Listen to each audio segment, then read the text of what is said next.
Please rise for the Pledge of Allegiance.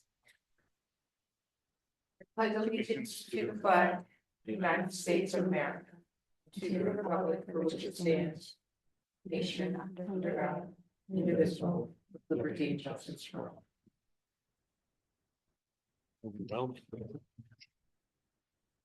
It's busy.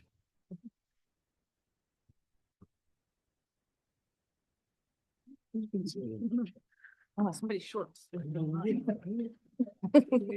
I know, mine was down Always real low happens. too. Good evening and welcome to the Lower Gwinnett Township Board of Supervisors regular public meeting for Tuesday, February 10th, 2026.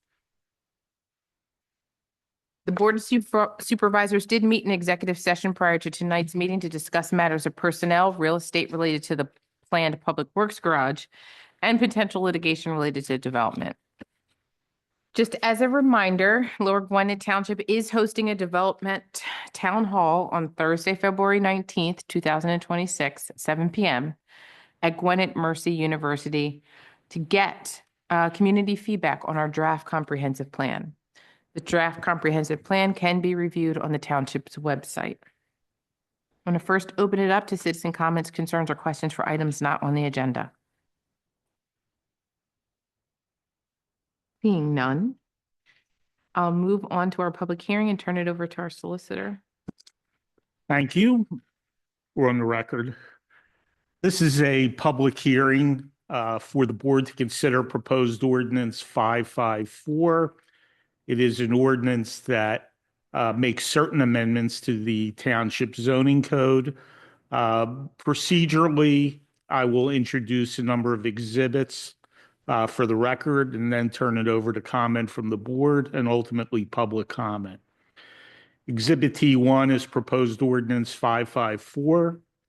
Exhibit T2 is the affidavit of publication showing that the proposed ordinance was properly noticed in the Reporter on January the 27th and February the 3rd. Exhibit T3 is the public notice of hearing. Exhibit T4 is the Montgomery County Planning Commission letter dated January 9, 2026, which does suggest approval of the ordinance. And Exhibit T5 is minutes of the Township Planning Commission meeting of January 21, 2026, which also recommends adoption of the ordinance. And I know you have a packet which contains comments from the zoning officer as well, who with the township manager did incredible work on this particular ordinance. Any questions from the board? No. Questions from the public? Questions or comments from staff? Our zoning officer? Like Neil said, these were just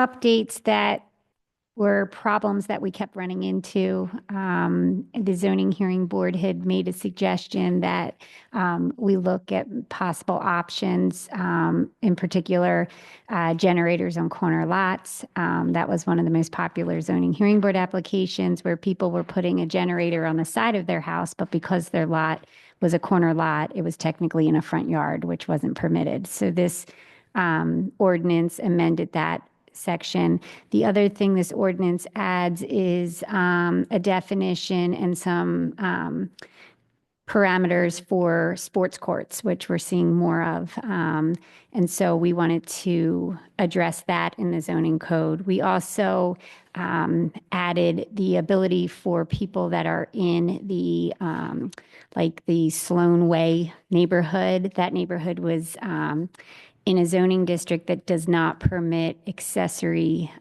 uses of any kind. So if someone wanted to put an in-ground swimming pool in, their HOA allowed it, but the zoning ordinance didn't. So this changes that ordinance for them. It also reorganizes certain things. It puts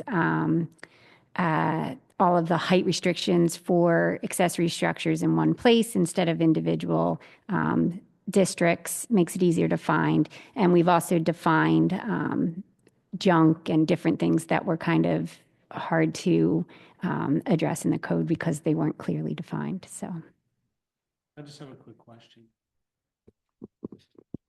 Minor home occupations are permitted by right, the change permits, or that's what the change states, but major home occupations are not by right.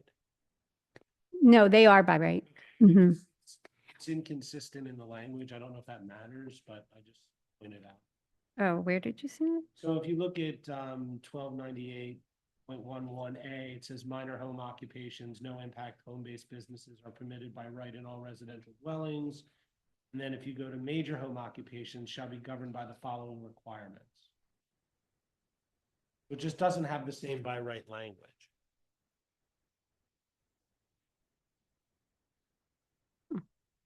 I think that probably some of this is following the Pennsylvania Municipalities Planning Code, which mandates that no impact home-based businesses have to be permitted in all, Jamie, I'm doing this from memory, in all residential zoning districts, right? So in our code, that's the minor home occupation. So I think it's sort of, we're following state law. If the major home occupations are permitted, but there's just more conditions that have to be met. I just had one question about 9808. It's the exterior storage of motor vehicles and junk. What are we defining as storage of a motor vehicle, the exterior? I'm assuming that if an individual doesn't have a garage, they're storing a vehicle outside. So is it non-registered, non-operable? It just really says exterior storage of motor vehicles prohibited in all zoning districts unless specified specifically permitted and regulated in the various zoning districts of the code. And then it talks about junk. So if I have a vehicle who I've yet to register and it's in my driveway, is that considered exterior storage of a motor vehicle? No, this is the exterior, that portion is like you can't have you can't have a parking lot. You can't have you So me and can't my 3 kids have our cars in the driveway. Yeah, One you of can't- if them's you're not the op- registered. the not registered thing I think is illegal. I don't If it's right? in a driveway, it's legal to have it. It just can't be Oh, on the okay. street. Okay. I just want to know, what are we considering storage? Meaning if I purchased a vehicle, I've yet to register it, or I'm fixing it, or I'm waiting to get it repaired, is that going to be considered exterior storage? Because I don't have a garage. um yes, it could be.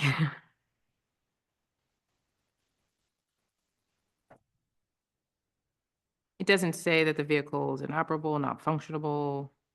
It just says storage.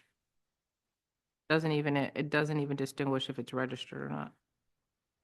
I don't know, I just have concerns, just knowing Yeah. that people have more than one car and maybe don't have a garage to fit all of their vehicles, just putting it. We like tweak the definition so that it's clear that like if it's your vehicle that you own. Yeah, whether it's Well, but registered. let's say you own. Well, but Let's say you own you're 8 vehicles. I mean, there are issues we've had in the township. You own 8 vehicles and you store them on a property you own. What's wrong with that? Well, Sure, why don't we property. address yeah, that you can't do that. to the property Commercial off properties Worcester I Road? think are different than. Which road? Worcester, Worcester, yeah. Where's Worcester? across from Ingersoll. Oh, Mhm. I see what you're saying, but we're also talking about, I have 3 kids, they have 3 cars. I certainly recognize the distinction. Well, there's, I'm just but saying- I think what's getting there, so it says that, unless it says specifically permitted and regulated in the various zoning districts of this code. We do have I an didn't off-street link- park, like yeah. we have a different section of the zoning ordinance, which is for off-street parking. So that would not, like this requirement would not supersede what's permitted under the off-street parking section of the code. So I there's guess, parking allotments for your individual lot. yeah, there is, so it's what can fit in a driveway typically.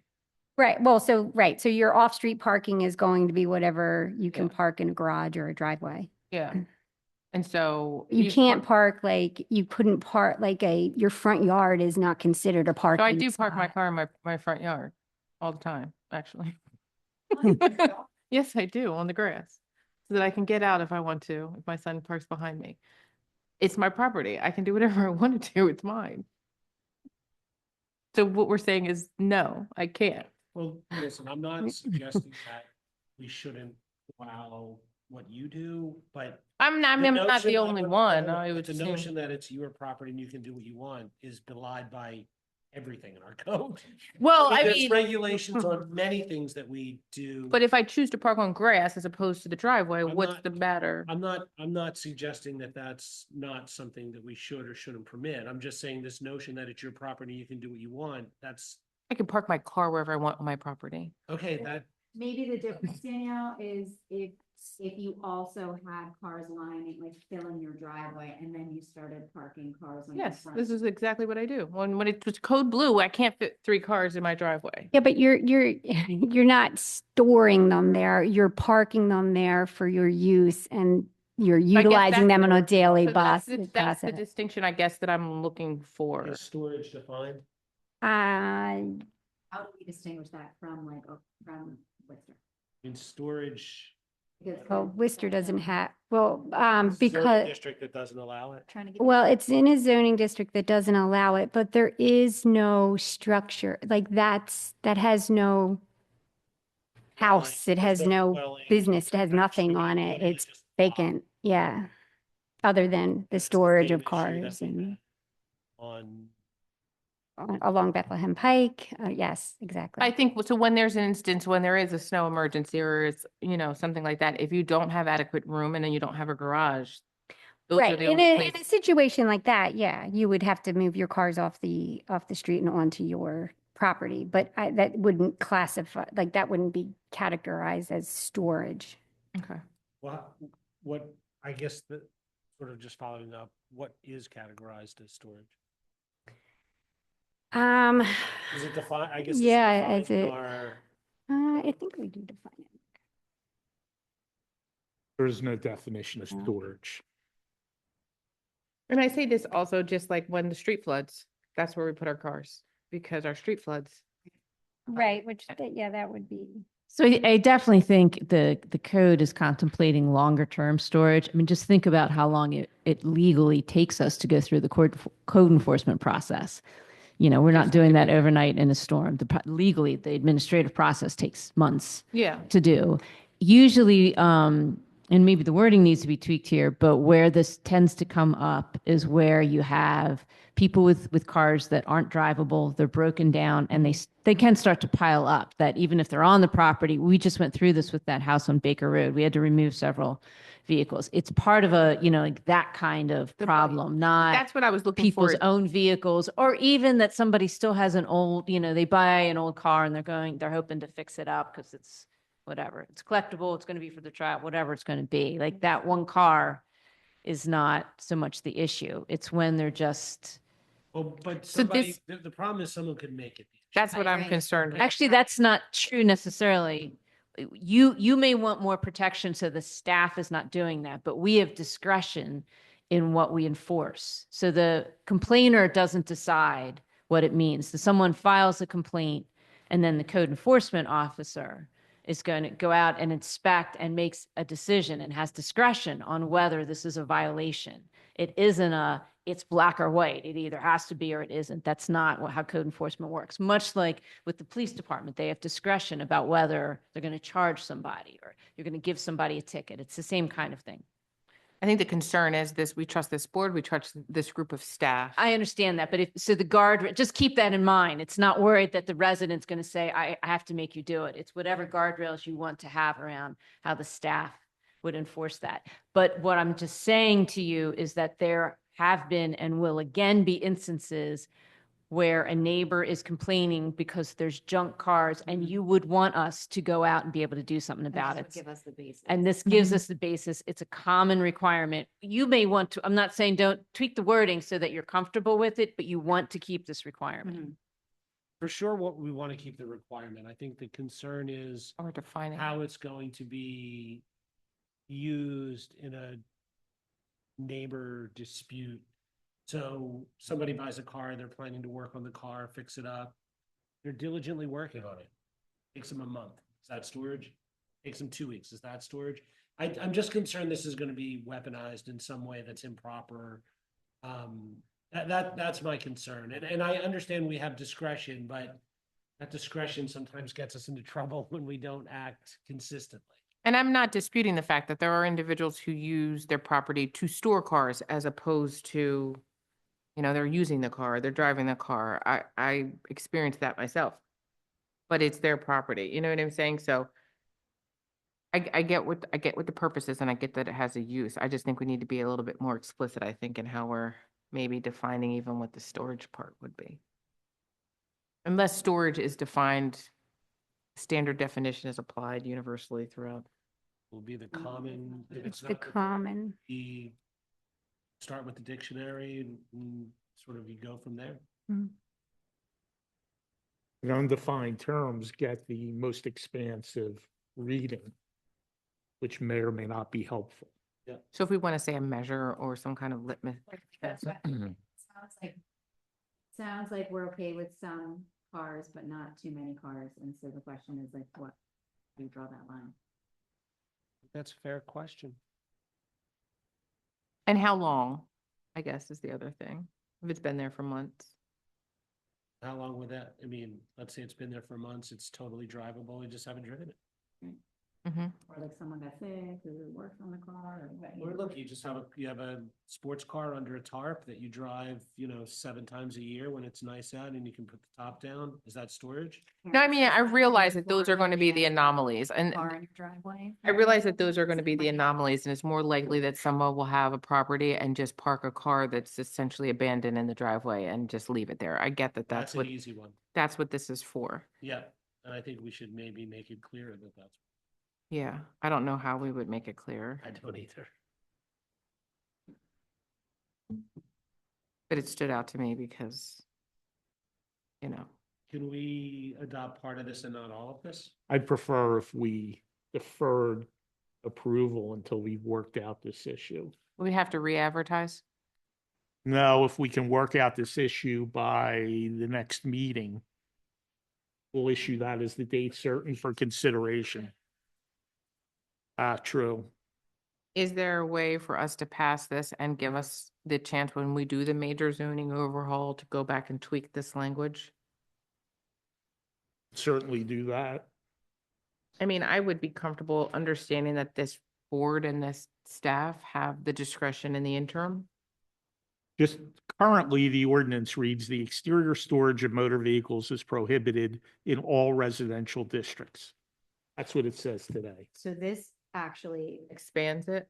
no, it narrows it, because it sort of like treats it as, Wait a minute, say it one more time, As- Neil, I'm sorry. The exterior Less storage of motor vehicles is prohibited in all residential districts. So anything not in a garage is prohibited? now we're prohibiting it in all zoning districts, not residential districts, so. that Unless helps it's us permitted, out. unless it's specifically permitted and in various zoning districts of this code. This was maybe designed to incorporate commercial properties. But it's junk, right? No, this Right, is you have to- separate. Well, you read it. you Separate read from it- junk. Right, but I guess the theory is you read it with junk, so it would not be a car that, look, as you read it, Neil, it would be, you can't park in a driveway. That's what it says to me. But that's what's currently existing. Right. That's what it currently says. And it doesn't have anything to do with junk. The next sentence is the exterior storage of junk is prohibited in all districts. This just adds the words all zoning districts unless specifically permitted and regulated in the various zoning districts of the code. Right. This is our way to incorporate commercial properties, I assume, because the code currently only contemplates exterior storage of residential properties. Is that right, Jamie? Right. So this is our way to incorporate other districts other than just residential.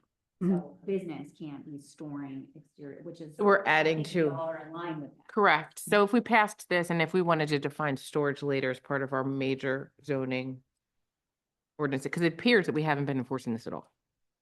Well, it sounds like. Well, no, every we- person parks in the driveway. Because that's how It's I, not, no, so, but how's it What not? is storage? Sorry. yeah, no, well, so like, so in a residential district, in the A district, you're required to have off-street parking. So it's not saying that you can't, like, you can't park in your driveway or along your street. It's not saying that you're not allowed to park there. But you're not going to be able to fit 5, 6, 7 cars in your driveway, and or park them all over your yard or park them along your property line. You aren't permitted to do that now.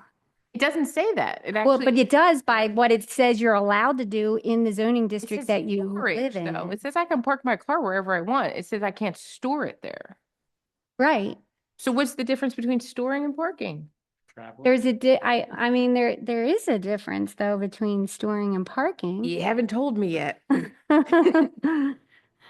I get what you're saying. I Yeah. understand what the purpose of this is. I think that it makes sense to do what we intended to do and then maybe refine. I would have a problem with not understanding what storage is. Probably define storage, but I think that's gonna lead to a bunch of additional problems. And I think the full zoning overhaul, that's not coming from. right? Yeah. So it's like, is this better than, this is. I think better this than is what we better than have, what we currently have. right? Mhm. This is better than what we have, because this is addressing many of the issues that are coming up. Yeah, Right. okay. So I mean, I'm satisfied with what this hopes to accomplish versus what we currently have in the code. And then we just kind of flag this as something we definitely want. Or, I think we need to explore a little bit more what storage would be. Just so that it's not weaponized against our neighbors in the future, and we're all gone. yeah.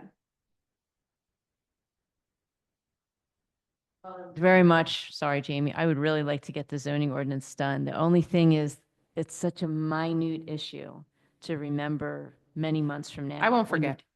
Okay, I was gonna say, like, I won't forget. but if you don't approve this now, we definitely won't forget, because we want to get this done. No, I won't forget. I'm satisfied with with the answers and what Neil clarified.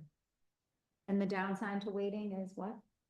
Like the downside to, I think that. We have to go back another to the planning process. commission. It has to start the process over, so we'll go back to the planning commission. And we'd probably have to And re-advertise we'd it. have to re-advertise it and spend more money. I wouldn't want us to spend more money based upon the definition of storage, given what the current code says. It doesn't come up that often, just, Any additional questions from the board? Any additional questions from the public? Seeing none, turn it back over to our solicitor. Be time for a motion if you care to make one. Oh, we don't close the record. I see. Okay. We'll close after the, Okay, we have before us a memorandum from our zoning officer outlining the ordinance, and the ordinance amendment enclosed in the packet as well is the actual ordinance, no number, but I think it's 12/18/25, or is that just the date? Which goes for the whereas and the therefores, which outlines all of the different changes that are identified in the memo. I would like to make a motion to approve this zoning ordinance amendment. Is there a second? second, And this is, I'm going to name it proposed zoning ordinance amendment 554. Is that the correct number? yes. All those in favor? Aye. Motion carries. Thank you so much. can close the record now. That was a fun exercise. If you have a car in your driveway, move it. Yes, Jamie's gonna come and knock her.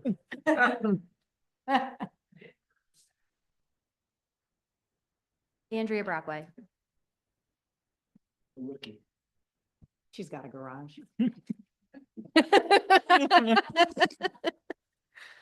Project's so hard. Next up is the consideration of appointments for township volunteer boards and commissions. I think I'm going to turn it over to Jimmy, who wants to discuss Sure. the consideration of appointments to township volunteer boards and commissions for the HRC. I believe we have Oh, two yeah. individuals. Oh, yeah, yeah, sorry, I didn't hear what you had said. So yes, the HRC is going, HRC is going to appoint Tina Martin as the chair. And she has been with the HRC since the start, and she does a great job. She's very committed. And also a new member, Allison Armstrong. And I had interviewed Allison. She's very energetic, has a lot of great life experience and skills, and I think she's gonna be great for the HRC. So we're going to make a motion first. Jimmy, I think you want to make a recommendation for Tina Martin to be the chair? Yes. Go ahead and do it. Move to have Tina Martin become the chair, be appointed as chair of the HRC. I'll second that motion. All those in favor? Aye. Motion carries. And next up is Allison. Now move for Allison K. Armstrong to be admitted, I guess, as a member of the HRC. Second that motion. All those in favor? Aye. Motion carries. Thank you so much, Jimmy. Yep. Next up is the consideration for advertisement for a public bidding of our 2026 road paving program. That's going to consist of concrete, mill and overlay and ultra-thin bonding on course contracts. I don't know if our engineer wants to share any thoughts? No? Okay. Okay, included in the board pack. I'm sorry, Mr. Hirsch, I don't mean to be so bothersome, but can you just? I mean, hopefully this is a shorter question than the one that was supposed to be short. Do you have any thoughts on what storage means? No comment. What, can you just, I just want to make sure I understood the alternative. So what the proposal is McKean, Walnut Farm, Lorien, Parsons, Sweetford, South Oak, they're getting done, correct? Yeah, as long as we open the bids and the board decides to accept them. That's our base level. Yep. And then the issue is, are we gonna do alternative one, which is Springhouse Farm neighborhood, and or alternative two, which is Grasshopper Lane? Yes, correct. Okay, I just wanna make sure I have it right. That's just for the mill and overlay project, correct? Yep, that's. for the Concrete middle has of it. its own. Yeah, it has its own option one and option two.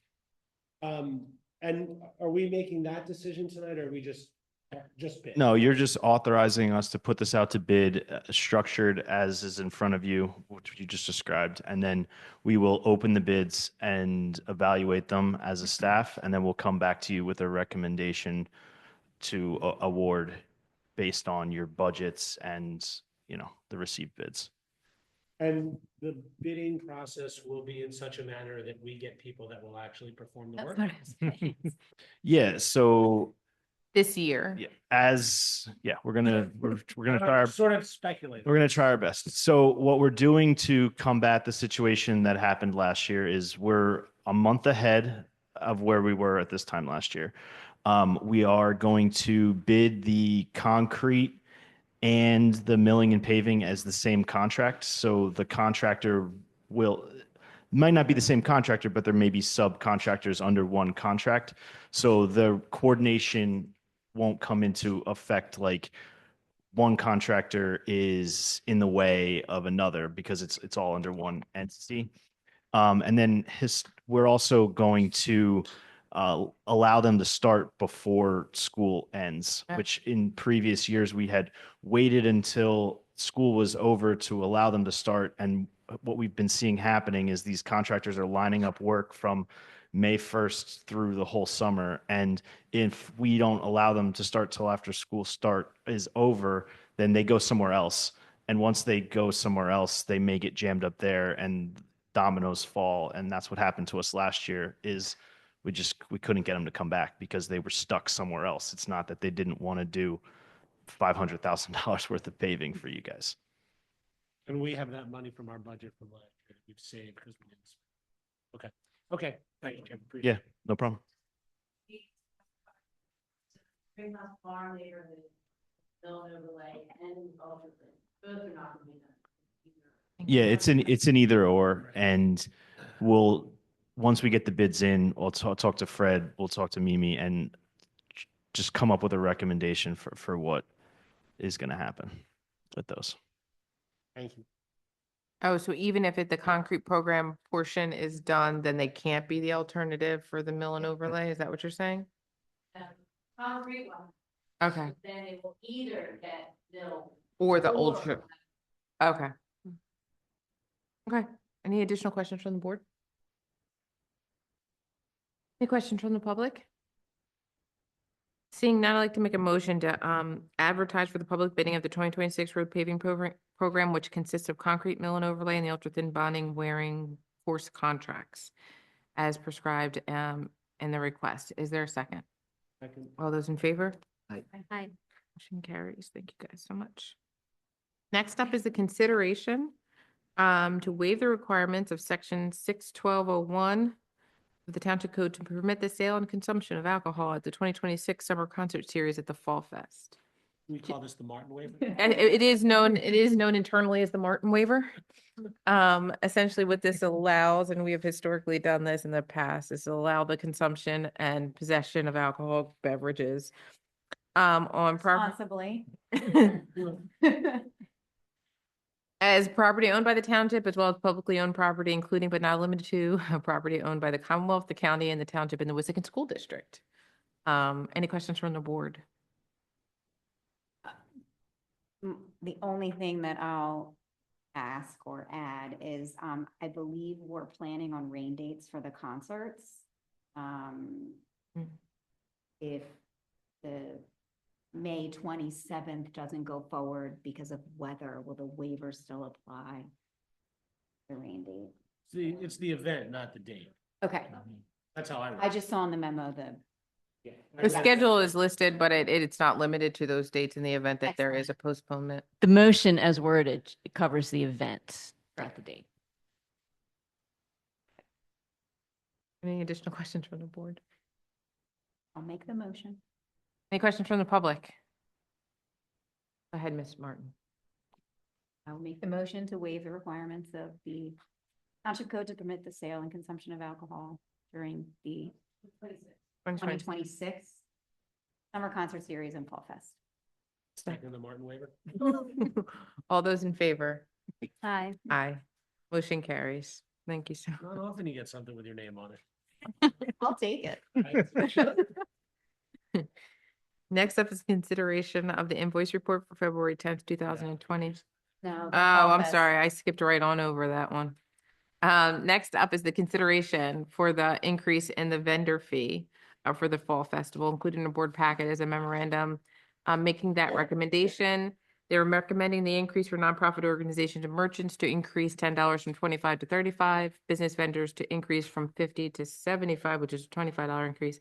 Food trucks and alcohol vendors increase from 100 to 125, which is another $25 increase. Any questions from the board? No. Any questions from the public? Seeing none, you want to take it, Janine? Sure. I'll make a motion to approve the proposed increase in Fall Fest vendor and food truck application fees. Second that motion. All those in favor? Aye. And carries. Thank you, guys. Next up is the consideration of the invoice report for February 10th, 2025. Are there any questions from the board? No. Any questions from the public? Seeing none, I'd like to make a motion to approve the invoice report for February 10th, 2025. Is there a second? Second. All those in favor? Aye. Motion carries. Next up is a consideration of the minutes from the January 27th, 2026 meeting.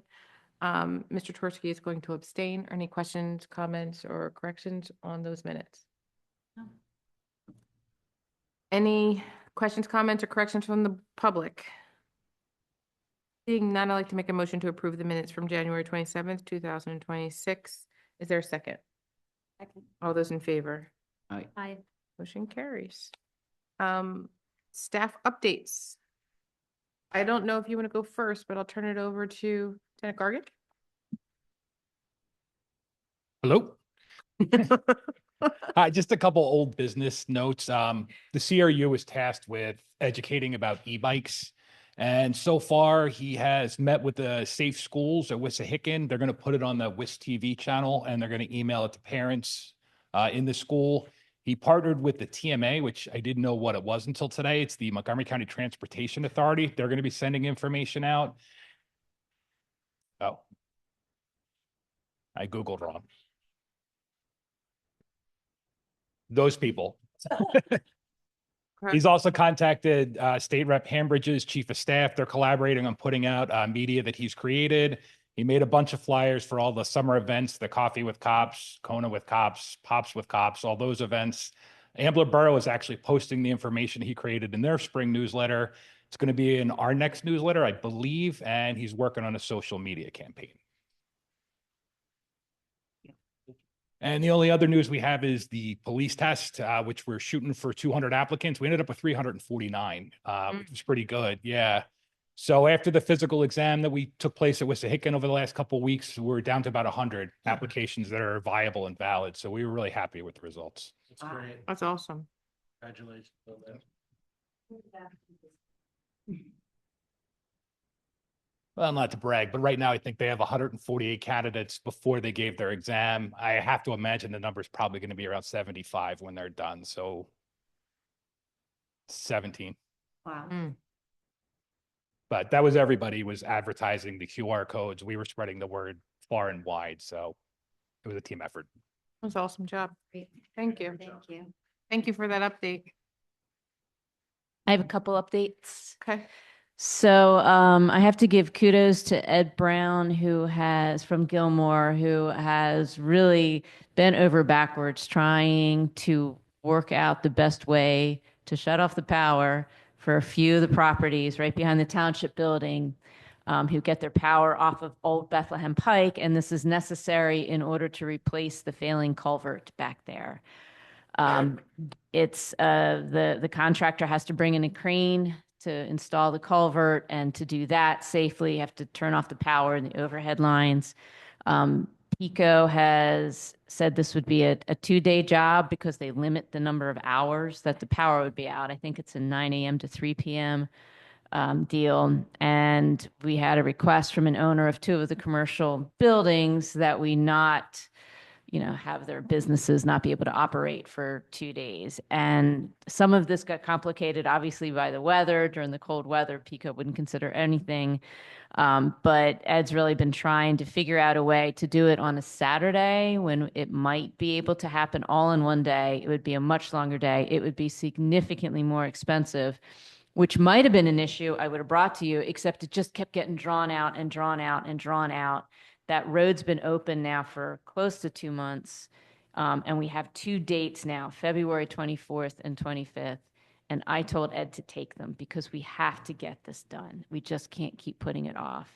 And hopefully, so Ed is the last thing he's doing is going back to the contractor to be like, what can you do ahead of time? Even if that does cost the township a little bit more money, so that maybe it's only a day and a half, but with enough certainty that we could tell those businesses, you can still be open the second afternoon. It's the medical offices that are the biggest problem. And I sympathize with that. And I do really appreciate everything that Ed did. He was getting the runaround between Mother Nature and PECO. So The will this contractor also, has also been quite flexible with us and trying to work it out, and they've been quite patient with us. will this also affect the homeowners for those 2 days? There's 3 homes I think we have figured out, not that PECO would tell us, but we've now sleuthed it out. And they've been like, and they know about it, like They're whatever. okay. They're Okay. fine, yeah. Just make sure we give everybody as much advance as possible, especially the businesses, to cancel appointments. That's what was going out this week, and it was part of why I felt like I needed to make that decision. Like the weather was getting so iffy too, we would have been into March, I think, with a Saturday, and even then the weather still would have needed to cooperate. And it still does. I mean, Eco's just difficult to deal with. they are, So we They're- have to just strike while the iron's hot and. And hope, unfortunate yeah. for those. do a little Sundance those days, make sure it's like above freezing, Yeah. like they're willing to turn the power off.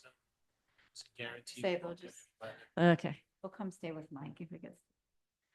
Come on over, come on. And hot off the presses is there's a water main break on Gypsy Hill Road around Hunt Seat and Willow Run. Oh, no. Yeah. Yeah, I thought you might be interested. Oh, Is that Aqua? No, is that that's North Wales? North Wales, yeah. Any other updates? That might be. Is the road closed? Like, that portion of the road closed? I just got out of that Okay. salt truck and North Wales Water is there, so the road is probably closed. Yeah. Well, knock on wood, we haven't had too much of a, Oh, dope. I shouldn't have said it. I'm sorry. Warming up. Yeah. Yeah, it was a balmy 32 It's in minutes. the 30s. It's gorgeous. Any additional staff updates? Seeing none, we're going to move on to supervisor comments. I was told last time I was about being unfair, so Jimmy, we'll start with you.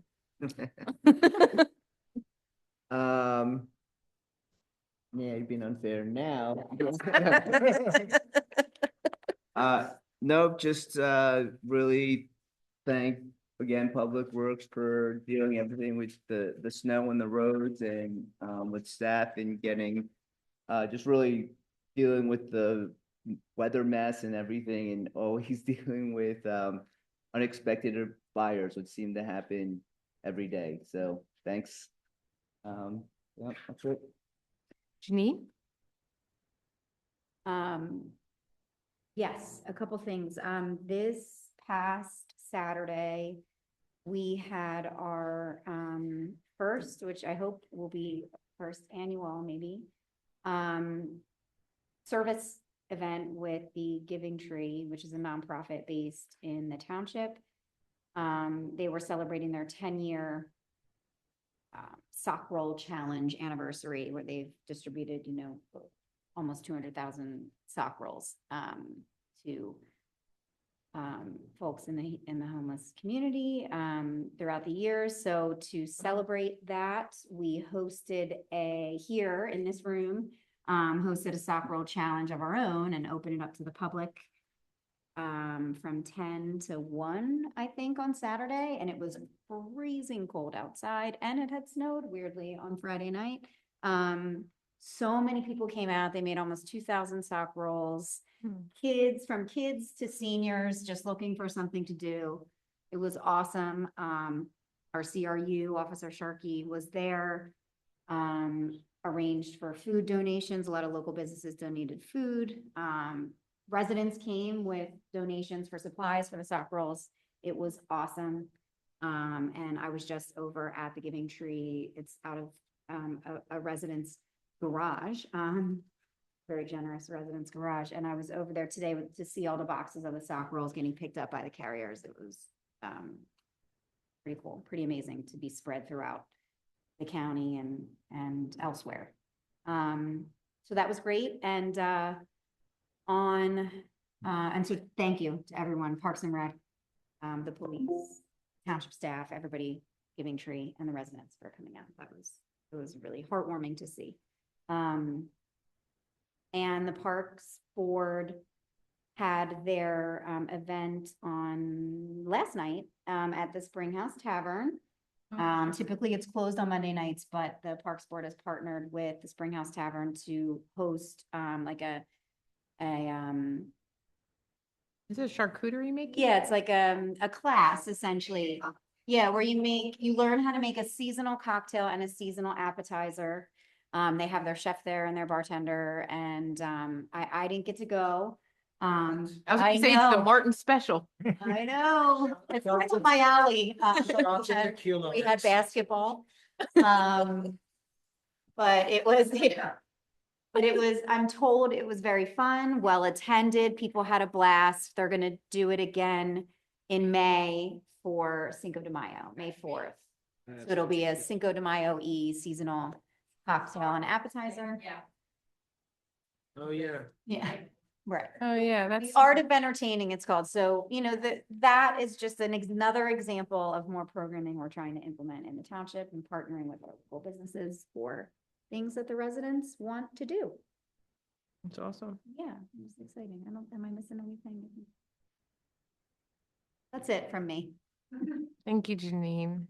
Andrea? Yes, just a quick comment, really a thank you for the update on e-bike, like education and getting the word out. I think it's so important and sounds like it's going to be continuing on. So thank you for that. Thanks, Andrea. Tversky? Just thanks to Fred, Public Works, all our emergency folks during the bad weather. You guys are all stars. Just wanted to remind everybody, I guess President's Day is on the 16th, so the township offices will be closed, but the 19th, I know I mentioned at the beginning, Gwinnett Mercy University will be having the presentation of our comprehensive plan at 7 p.m. Please come out. Participate, hear about redevelopment, and we want to hear from you. So it'll be an important conversation. With that, I'd like to make a motion to adjourn. Is there a second? Second. All those in favor? Aye. Meeting is adjourned.